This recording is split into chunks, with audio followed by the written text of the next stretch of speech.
Hello. Now it's working again. Perfect. Hi there. Hi and welcome to my curated second talk for the day called Radical Transparency. I'm very happy to welcome my amazing guest speakers and representatives from some of the brands exhibiting here at Sqetch. And again, that happened to me previously.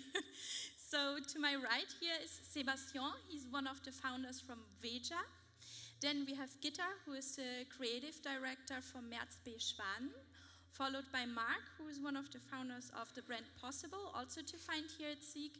And finally, Marte, who is the CEO of a new build platform and community for sustainable fashion called Sqetch. So I would like to invite you, every one of you, to introduce yourself, to tell a little bit about your brand, about your platform, and what you're actually working with. Thank you. Sqetch is a B2B online sourcing platform. Started in 2015. We just merged with a Dutch company and increased our platform and network to 25,000 member businesses all over the world. And we connect brands to manufacturers and suppliers to produce sustainably and manage their supply chain transparently. Yeah. Oh, okay. So I'm from Merz Schwanen. Merz Schwanen is a brand that my husband Peter, who's sitting here in the front row, and I revived 2010. Originally, it was a brand which was founded 1911, and we really liked the idea of using old machines that were still there, so we got them into, running again after 1 year of work. And our main products are t-shirts, handies, sweatshirts, and we mainly focus on good materials and timeless design. Yeah, okay. I'm from Possible. Possible founded in 2018, and we are producing functional but urban bags and accessories. And for us, was important that we break used behaviors. Means first, our bags look good, have a reduced design, but very functional, what we know from the outdoor and more sportive environment, but produced as sustainable as useful. So for us is sustainability one of the key elements of our DNA, and it was important to us not just using the recycled material or biodegradable material, but also be active, not only have the material, but do something actively against plastic pollution. And we found it even before our product was ready to produce. We founded an NGO where we actively collect plastic. We initiate lots of education in Cambodia, where we actively help to do something against the plastic pollution. So with every bag we sell, a serious part of the sales goes directly into our products. Yes, hello everybody. Is the sound okay for you to understand? Because from our point of view, it's terrible. So, so summarizing Veja in 1 minute, it's complicated. But I'm Sébastien, one of the two co-founders of the brand, and we started. Well, two friends from high school.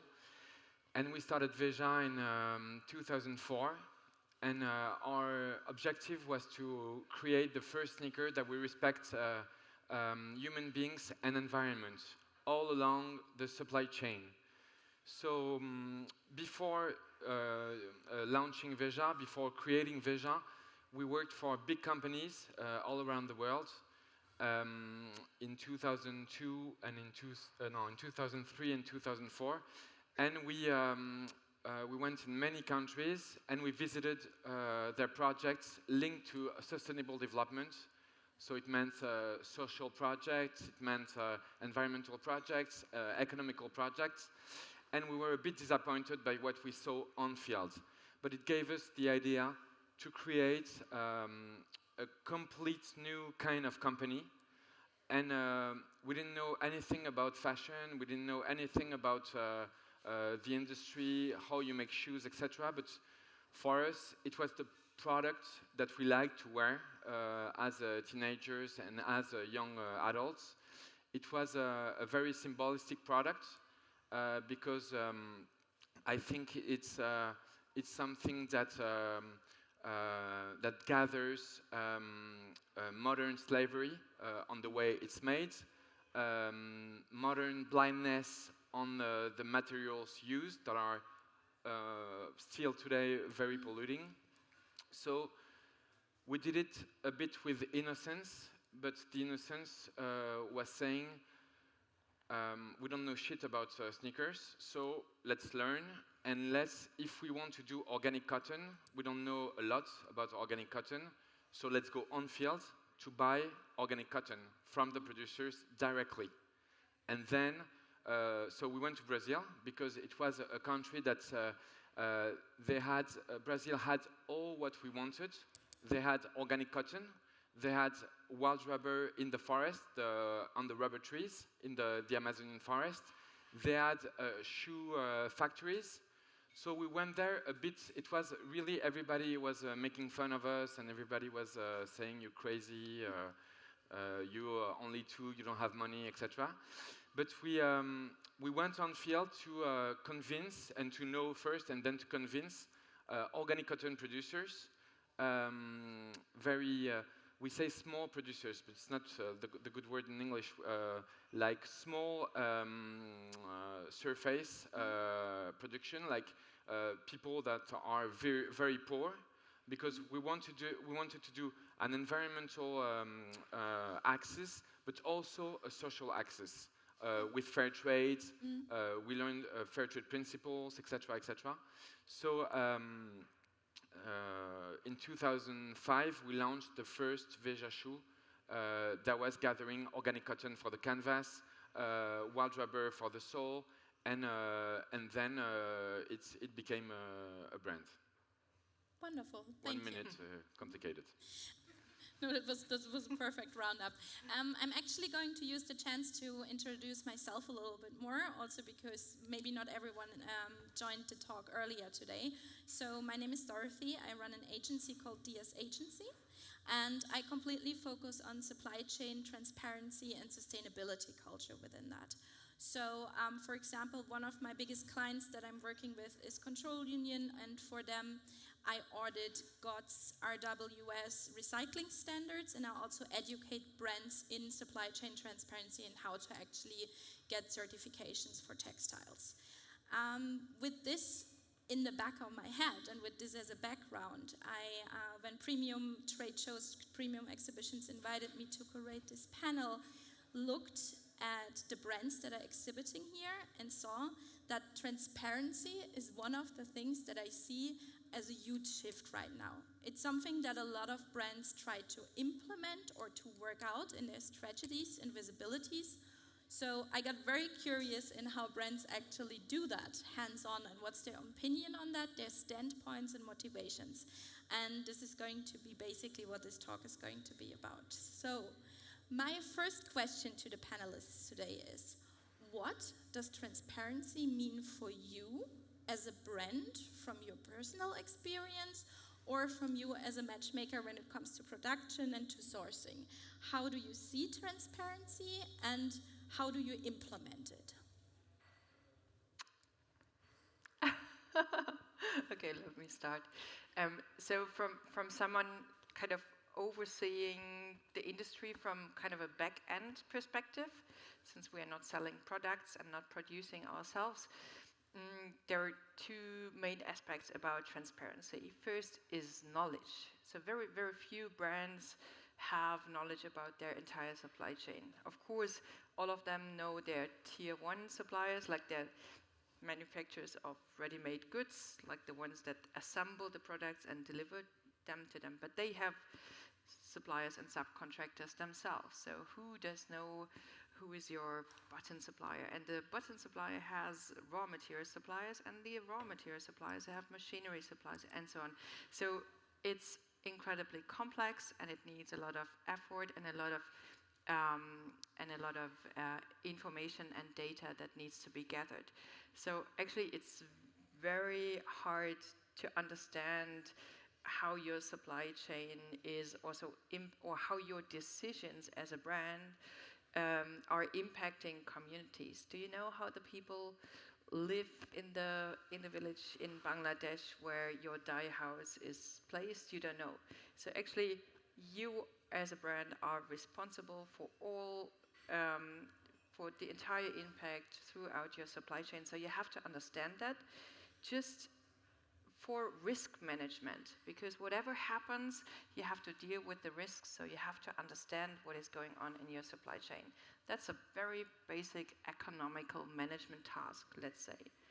Second, there's a increasing consumer demand, so people want to understand, they want to be part of the journey. Whoever I talk to, they say we need fans and no consumers, right? We need long-term partners. We want to engage with them. So help them to understand your product's heritage and provenance. So that means first you have to understand your supply chain from top to bottom. Second, you have to implement it in your storytelling to help your consumers support your mission and your vision. Thank you. Yeah, I also think that transparency starts in the office with the people you work with, so directly. What do I communicate to my coworkers? Where's the team spirit? And then it goes further that you know, when you go to the production, you know the suppliers, you know where it's gonna be sewn, who does the logistics, what kind of energy is used, is it green energy? It's challenging, like you said before, to get all these information, but if you're really willing to get it, there's a possibility. We had the situation that for us these things were kind of like normal, so we never talked about it till we went to US to the fair, and then our agent at that time, he said, you know, guys, it would be so cool if you would take organic cotton. We said, well, yeah, but all our shirts are made of organic cotton. Why don't you talk about it? Why don't you make like big displays? Yeah, right, we could do so. So this was a thing that we had to learn to talk more about it, and I think we're still can do more. So yeah, we're still now continually working on that, and the more the customers ask for it, the more we feel, oh, this is an info but that's worth spreading and sharing as well. So we implement it on our website, and this makes, I think it's very good for customers to know the info, because there's more awareness in the people. And the more aware you get, the more conscious your decisions are. And therefore, you need the info. For us, is transparency just essential. We claim for possible that we want to produce our products as sustainable as useful. This means I have to know where does it come from.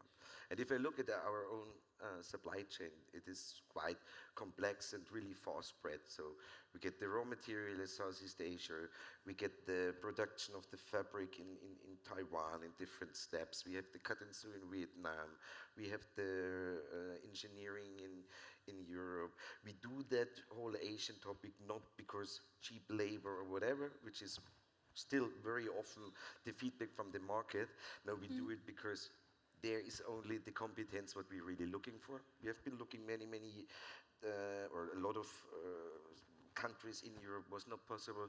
So we have this in Asia. So when we are not transparent, I cannot solve this topic.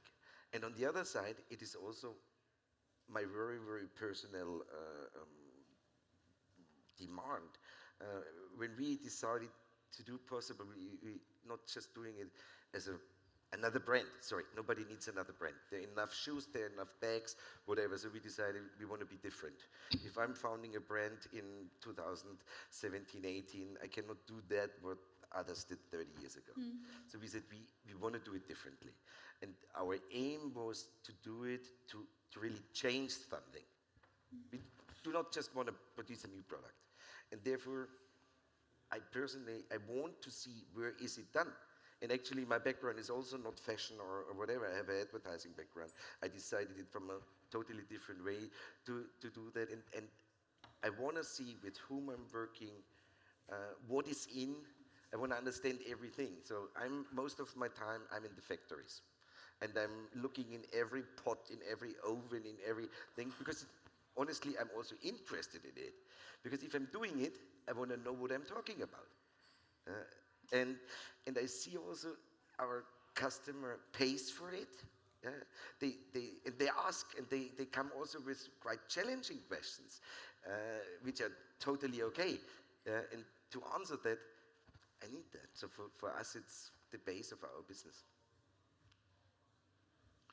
Yeah, for us, we see transparency as something, as a wave that goes way beyond fashion, but more as a wave that is eating society in every aspect, political aspects. Today you can have a guy working at the NSA or at the CIA and going with a USB holder and giving all the secrets of Donald Trump. I don't know if he has many secrets, but I guess so.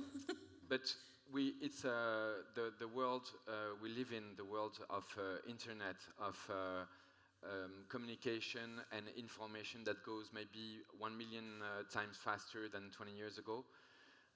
For me, transparency is part of this society, for the good and the bad. And coming back to Veja, for us and creating this brand, we didn't do any marketing studies. We didn't never do any benchmark. We don't care about what people want, but we know what we want as a customer. And we created the brand as a brand that we would have wanted as a customer. And that's how we do for the design. That's how we do for what we call the projects, meaning all the supply chains. For me, I was with part of the team last June in Peru on the organic cotton fields. And for me, it would be impossible to have a brand without knowing, as you said, the knowledge of what you do and how it's done and how much people are paid on the organic cotton fields and how much people are paid inside the factory. And for me, it would be impossible not to know. Just for me, I don't care about the others. But just for me, I was talking to a guy from H&M, and I was telling him, but like, would you send your children or your teenagers or your 18 years old son or girls inside the factory of H&M to work? And he said, no, of course not, never. It's a great question, by the way. And for me, it's maybe hard on him to say, but for me, it's the society of the past. For me, you have to be proud of what you do. You have to be careful about how you do it. And then there is the money thing, that everybody's attracted by money, and the society is getting crazy with the money of the everyday money, like football players paid 20, 30 million euros with people in the streets. I think what we put into the brand is the society we want to see tomorrow. And transparency is part of it. But transparency is also a bullshit word it's also a neutral word, and transparency can be hell. If everybody knows where is everybody, what does everybody, it becomes hell. So I think everyone in this room has understanding of transparency, and I think each of us has to express this way of to be transparent to create something a bit better tomorrow. Not changing the world, it's bullshit. Everybody changes the world for good, for bad, but I think applying and creating what you want the world to be is important in every sense, in your family, in your work, in your with your friends, with today. I think it's important. What I find quite interesting is that basically each one of you touched base on the point that kind of this is your brand, this is their message, this is their project that you want to send out in the world, right? And you couldn't imagine doing that without knowing your supply chain in that case, or the transparency of it, to use that term again. But it's a little bit of a critical question maybe. How do you feel about brands jumping onto that wagon right now? Do you see, is that like something where you're like, this is super critical, because if this is not honest and people are just pretending to make their supply chain transparent by not really doing it, it's something that is like false lying for the consumer? Or are you more from the kind of standpoint, as soon as there's any kind of approach or any kind of movement, it's a good development? Like you as brands that are so, or in this like platforms that are so embedded with the idea of doing that out of your moral compass, so to speak. What's your standpoint on brands just going into that direction? I have this discussion very often. And I also see, I mean, like sustainable fashion is not a new topic, not at all, right? It's this paradigm of fashion that products can be unsustainable, and that we can actually, that we have opacity in our supply chains. That's just weird. So actually it's now getting back to normal, meaning disclosing supply chains, making them transparent, and making just having products that are healthy and great and fun to use without, polluting our environment. So that should be the norm, not the other way around. So I'm always like, I think today, even if you're a pioneering brand, a forerunner in that field, operating at the highest sustainability standards, which is a high effort and a really lots of time you have to dedicate to that topic, and also compromises you have to make, and probably not the hockey stick growth rate, making tons of profit, but I mean, your work as a pioneering brand puts pressure on the high street brand, the mass market brand, so they have to follow. That's a good result. That's a success already. But that also means you can't stop, right? You need to move forward as well. So you need to innovate. You need also to come up with great services, aesthetical concepts that are outstanding. So sustainability for its own sake is not a differentiator anymore. It will, and hopefully will, become a norm, so I'm really waiting for that.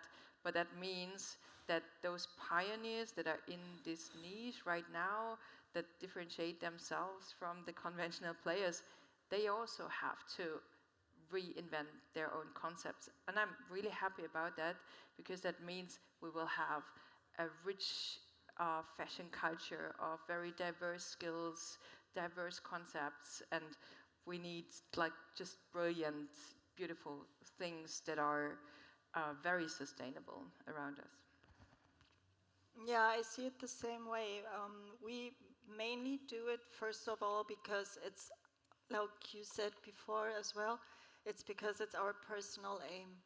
So when we started, we didn't really look left or right. We just knew this is what we want to do. These are our values we want to transport into the world.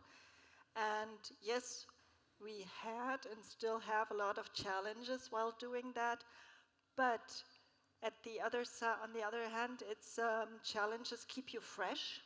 So we have the opportunity to daily develop ourselves, and I think it's a really nice development that's happening, that more brands are also now getting into that path. And yes, there might be some rotten apples, but at the end, I think most people are not, bad in their hearts, so they try their best, and maybe they communicate a little more exaggerated, but I mean, consumers are very aware, they're very informed. At the end, the truth will succeed. I mean, you don't get that far if you try to communicate something that's not right. So our opinion is not to focus on those who don't do it right, but more to focus on our path and to just go straight forward. Anyone else wants to say something to the question? No, about the new coming brands, we went at Neonit this morning with parts of the Veja team, and there was a lot of people, a lot of new brands coming in, lots of new initiatives, lots of new point of views, and the show was crowded. At Sqetch, we started premium and the Sqetch part of premium in 2005 or 6, I don't remember. And maybe we were the only brand like this. And today there are plenty here of brands with a lot of people on the booth, students, buyers from all over the world. So I think this is a success. I think. I agree. Yes, I think there is a lot of path to go, a lot of problems to solve. Everybody brings his own solution, and I think nobody can have all the solutions for everything. So multiplicity, diversity, I think it's a huge wealth. And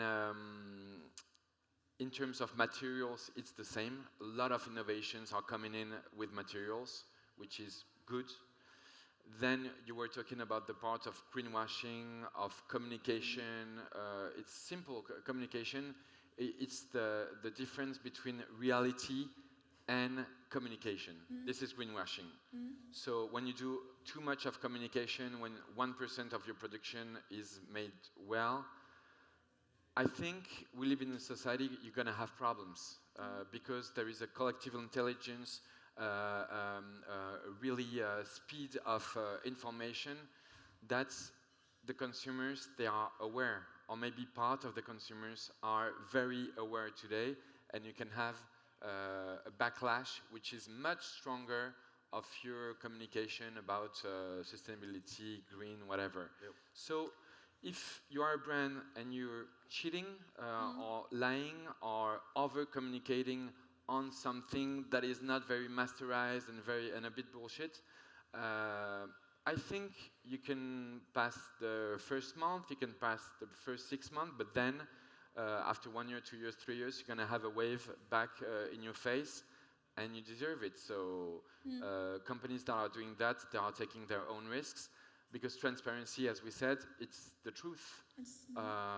And there are many ways to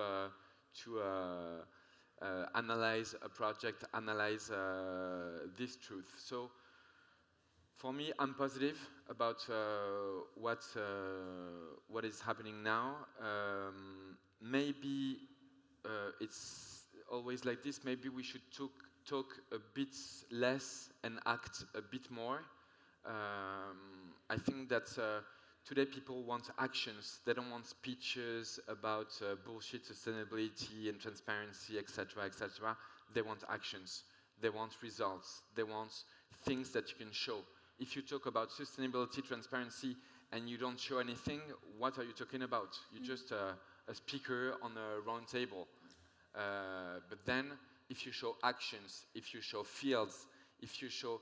And that's maybe what is missing today, is people that go on field, that know, and you're one of them, that know what they're talking about, that know that reality is not green, that reality has many counter effects, etc.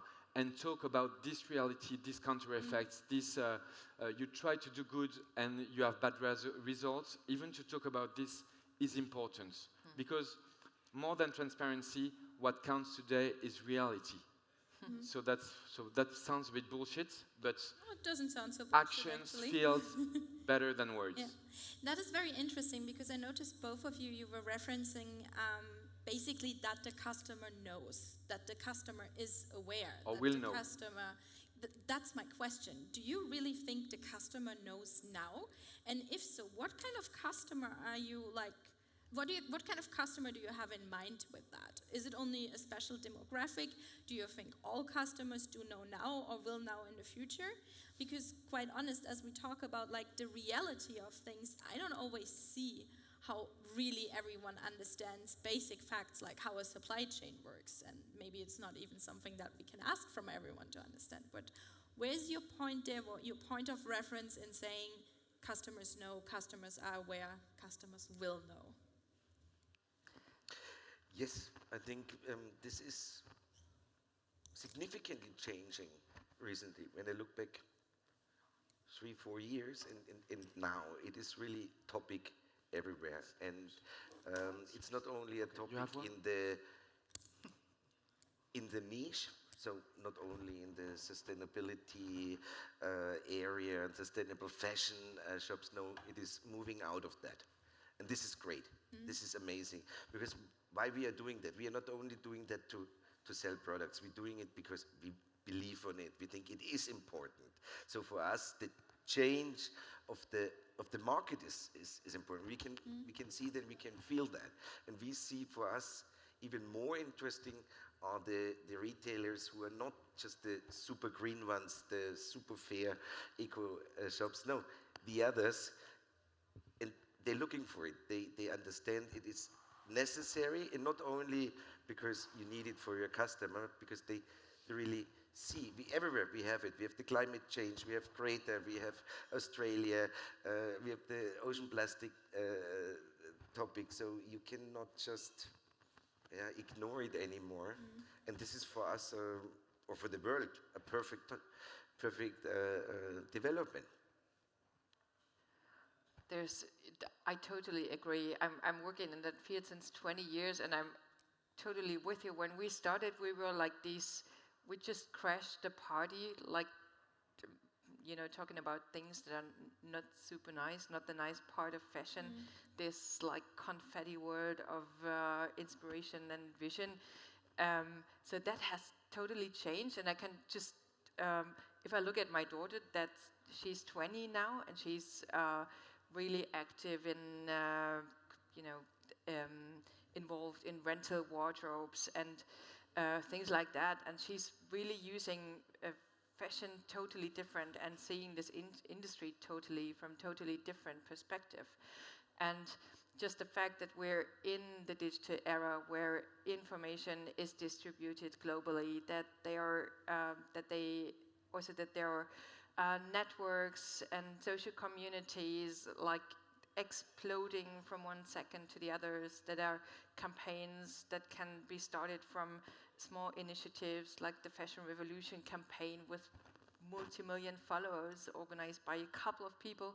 So that's just a sign that things can change and consumer behavior can change in a couple of years, way faster than in the past, where it took generations to overcome certain behavior. So one thing is, I mean, and we all probably know this number of 70% of all European consumers being interested in sustainability and seeing themselves as being part of sustainable lifestyles, and less than 10% of all consumer goods sold can be kind of named sustainable, whatever that means. That's a whole different discussion. But obviously there's a gap between what consumers how consumers perceive themselves and how consumers act. And it's not only about blaming consumers for not, deciding right. It's also about us to providing the right products with the right services and making it easily accessible, motivational, and fun to use those products. So there's the sustainable fashion niche. There's still it still looks a bit outdated, and the act being a bit, quite outdated. Not, of course, that's not for everyone, but as a tendency. And then there are these super fast e-commerce players that run on a high pace. So we can learn also from our conventional competitors, just apply cool services and interactive and fun sales streams and so on, to make it fun and easy for consumers to take the right decisions. And then secondly, we can also educate consumers. I know that doesn't sound very nice, but I mean, there have been pioneers all over. I mean, remember Tesla, nobody took them serious, but they were part of an entire behavioral shift in an entire industry that never expected to be changed that fast. So it's also our, we need to be the forerunners, even if we're afraid of a lack of consumer acceptance, so to say.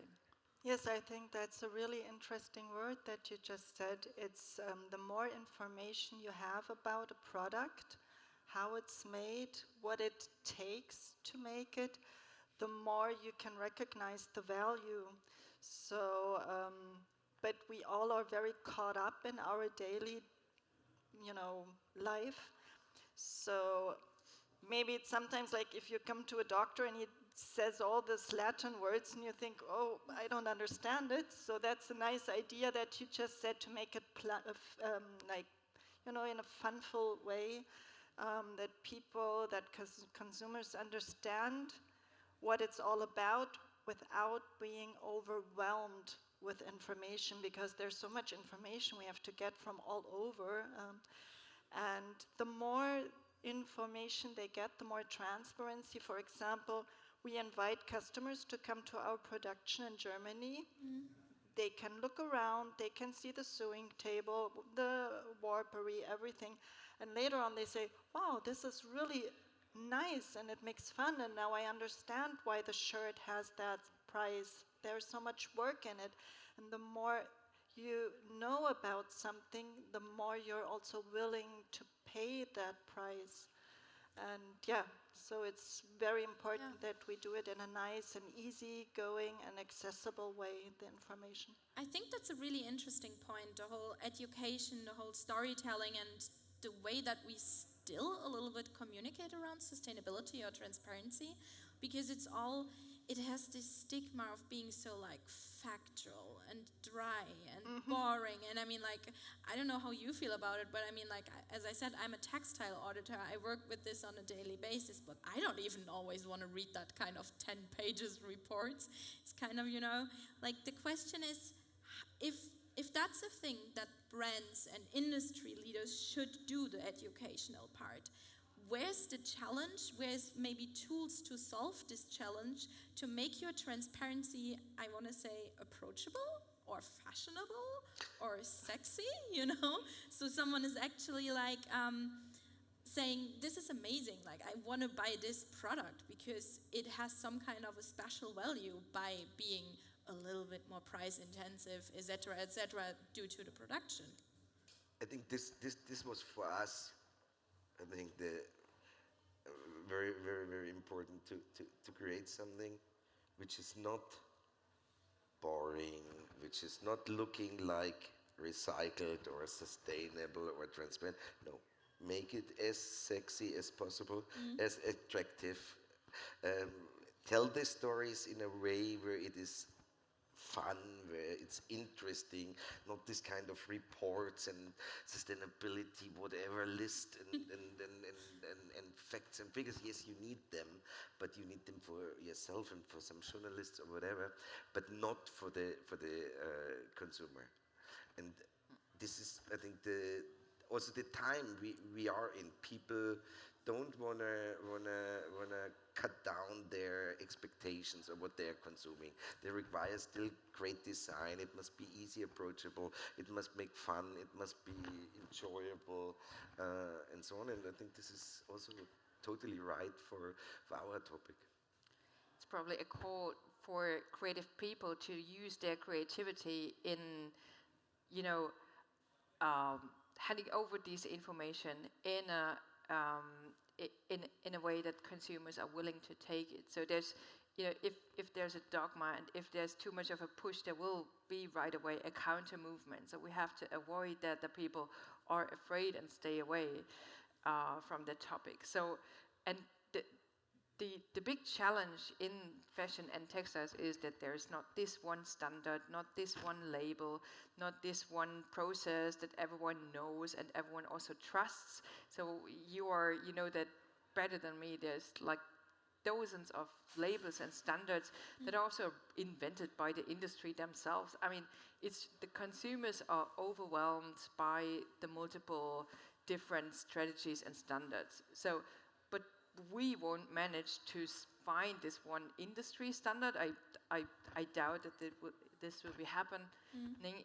It's more of inviting consumers to be part of your journey, of your personal journey, and become part of your mission and initiative beyond charity.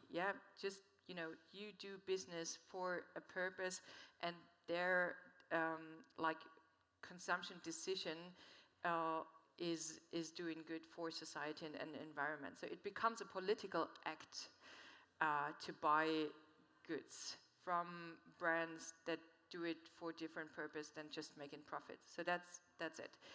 It reinvents the relationship between brands and producers and consumers totally. So it makes you partners in crime, basically.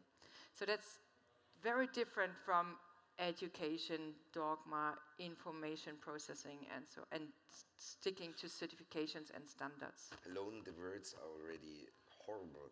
When I say I educate my customer, I have to inform them.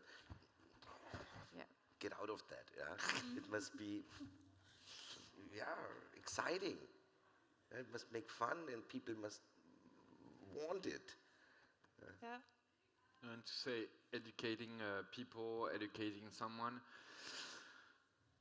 I think it's too complicated. I think what we saw with Veja is when we started, I think 99% of the people, they didn't know what was behind. The people, they were buying the shoes because they liked them. And then they realized 3 years, 4 years, 10 years later, or never, what was behind. And today, I think maybe 85%, 90% of the people buying Veja, they don't know what is behind. So you go by the aesthetics, by the brand first, and not by the product first. The product first, and not necessarily knowing the backstory. No. Okay.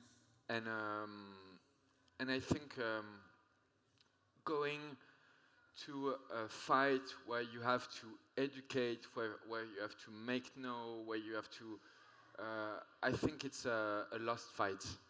I think you have to, what you said was interesting. I think you have to have pleasure in what you do. I think you have to transmit it, but not, if you want to educate, you finish by doing advertising, crazy advertising all over. What we decided is to do no advertising at all. We don't do €1 of advertising in Veja. And all these resources that we don't use for advertising, we put it in the production chain. So our sneakers cost 5 times to 7 times more to make than a common sneaker that we would do in Southeast Asia, China, Ethiopia, whatever. But then at the end of the day, it's the same price in store. But then we don't try to educate. We propose, we put it on our website, we put it on our Instagram. We started sending newsletter once a week in 2016 or 2015, I don't know. We don't play with the data of customers. We send a newsletter only to a person that's bought Veja already. All this is trying to stay very right into your principles and not to try to educate anybody. When you try to educate someone, it's like you're high and the person is low. No, Exactly. what I like is in 2010 we opened a store in Paris called Centre Commercial. When we Veja had already 5 years and was successful, was growing, etc. But we said maybe it's sad to open a Veja store. Maybe we could open a store where we could gather all the great initiatives that that we love, that we like Merz Schwanen, which is that I wear, which is a great brand, an amazing brand. What they do behind is incredible, and what we try to do is we gathered maybe 100, 120 brands all together, and this creates a generation. This creates something that goes beyond Veja, that goes beyond what we do in our small office, in our small nana. They do something else, and they do something else, and they do something else, and this creates strength, collaboration, working together, fighting for one another, making Merz in France. Sorry to say that, but like a few people knew Merz Schwanen before. Today, it's we have a lot of work to do still. But I think it's important to battle for one another and to make all the good initiatives known as strong as we could, and we're human. I think that is a really, really great point, because in the end, apart, again, to come back to the word transparency and sustainability, it's such a work in progress. And I feel the times when people were like, I don't talk about my supplier, I don't talk about my supply chain, my network, I don't share my knowledge. I think these times are past, and this is definitely, it's maybe not past yet, but it should be, because it's not a momentum where we can move forward with. I totally agree, everything, collaborations, multi-brand stores, enabling each other and actually having an open communication is... We need that. We need that. Honestly, we need that. And this is something what I still do not understand with very established players when they, so it's my and not your topic. No. I think when we really do what we do seriously, and we want to change something, and we want to save this fucking planet where we sit or stand on it, we have to collaborate, we have to work together, we have to open our supply chain, have to learn from each other, we need the innovation, everybody individually, no chance. So for us, we have been from day one very open, and we now already started collaborations that we work with others, even brand people guys, no, you have first to establish your brand, or what is it? No, this is not the idea. We do possible not just to make money, we want to change something, and therefore we have to work together and see how we can move forward. I couldn't agree more, and I think that's the perfect note to end my questions on stage to you. And in the spirit of open communication and knowledge sharing, I would like to invite the audience now to ask questions to the panelists here on stage. And yeah, I hope you be engaged.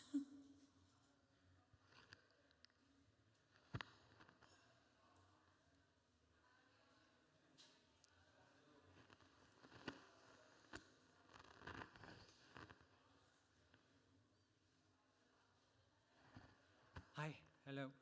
Hi. I have a question for Sébastien. So I really like what you do and what kind of product vision you described, in particular the way you think about transparency. But me as a customer, whenever I see, for example, your shoes in a store, I would really like to learn more about, say, the product information, about the manufacturing process.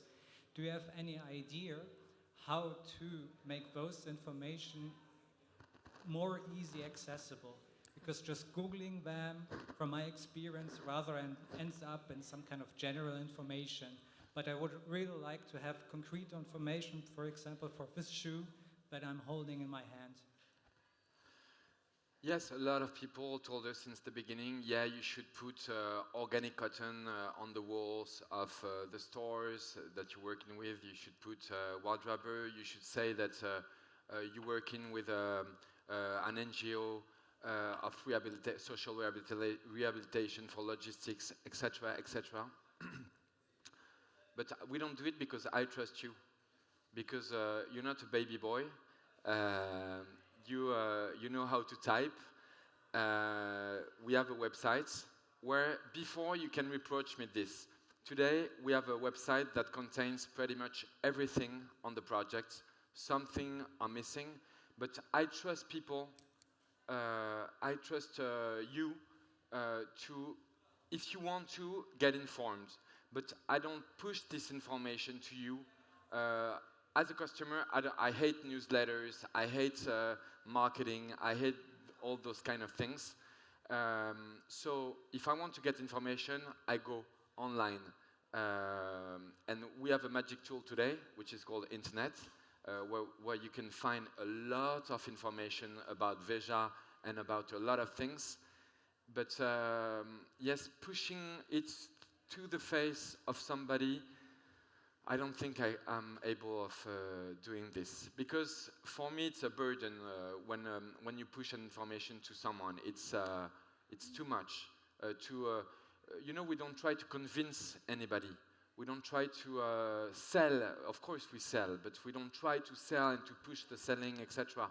So I think I believe more in collective intelligence and in individual intelligence than in marketing. That's our point of view, and that's our truth. It's not the truth with a big T, but it's what we feel.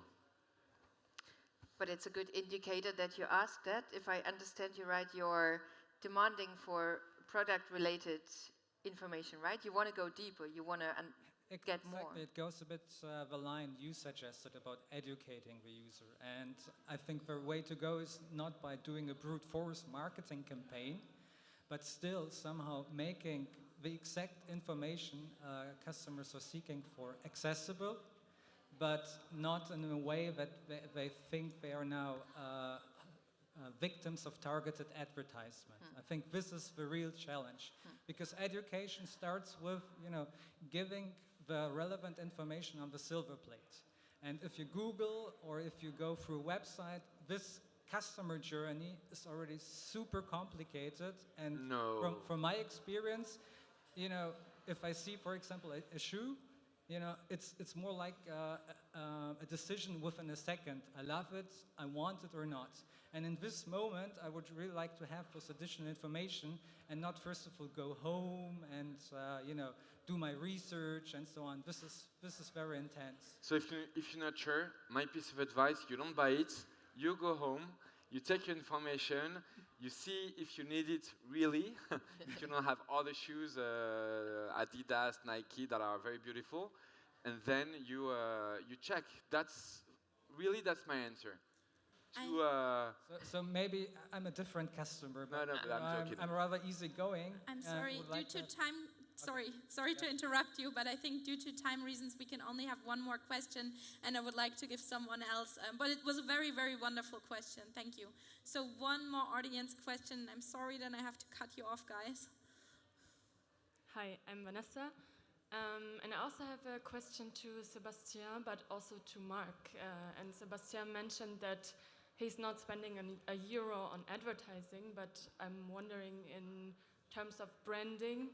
I mean, you talked about collaborations, but how do you make sure that that you do sell and that everything is effective? Is then the way you advertise things changing? I mean, what is the sustainable and less pushy way of advertising sustainability then? Is it collaboration, or what are your tactics to please the consumer without pushing too hard?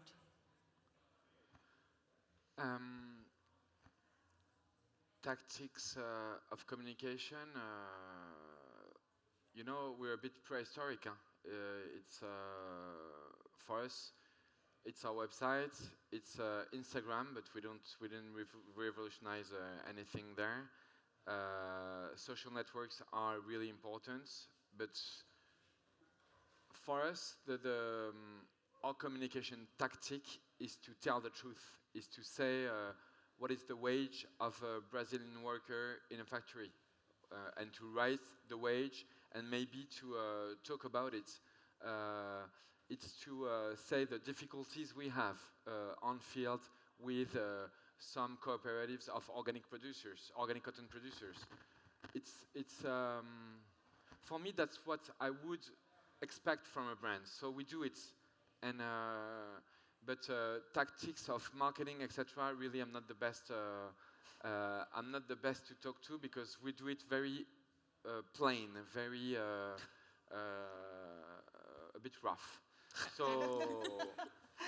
So I think there are a lot of experts today about marketing tactics, and I wouldn't think we are the best to. I can only say I was in marketing 22 years, and there's a reason why I'm not in marketing anymore, because I'm really tired of this bloody marketing. So what we do is we act first. We do that, and we believe that this, what we do, is worth that people talk about it. So when I go back, the first thing what we did, even we produced bags, right? It's a bag, but the first thing what we did is we cleaned up. So the first is we went to Cambodia, we looked at people who fit to us, to our mindset and what we have in what our plans are. And we did, the first thing is we created the so-called NGO. We started to building up cleanups, building up our force of eco-warrior, up to 100 girls and so on. And people told me, Marc, are you crazy? You even have no product. Why are you doing these things? I said, no, because this is the base. We're not doing that for the product. We're doing that for changing the world. So we have to do that. And this is where the people talk about it. So this is so attractive that people want to know it, want to follow it, and do it. So I don't know, is it a marketing technique? I don't think so, because I say every time I don't want to do marketing, I did it before. Yeah? So we try to create stories because we want to do it, and then the product follows. I think that's a quite interesting and a quite wonderful note, because it all comes back for me in the end anyways to, if you have a product that you believe in, if you have a product where you know how it's produced and you're integral to it and you can stand behind the values and what's going on and you have the overview, then the marketing will kind of naturally, in a way, follow or fall in place, because it's something that you can actually sell and market and brand in a very, very efficient way. And maybe all the time you spend on thinking about marketing tactics, you don't spend it on the design of the product, you don't spend it on how it's done, and I think a lot of companies are a bit sick of this, a bit sick of wasting too much time creating stories, working with influencers, etc., like creating events that are nonsense, and not spending too much time on the product itself and the way it's made, from the raw materials to the factories. I think I'm more inspired if I spend one day in a factory than if I spend one day with marketing experts, for sure. And maybe that's our marketing. That's the marketing of reality, you know, that of feeling reality, touching reality, living reality. And a lot of new brands are coming today, and they all ask questions, because we're old, we're 40 years old. How can I do? I want to create a sustainable brand, etc. And I said, have you been to the factory where it's made? They say no. I said, maybe that's the first thing you should do. Even if it's in India, even if it's in Tunisia, in Brazil, etc. Maybe it will give you something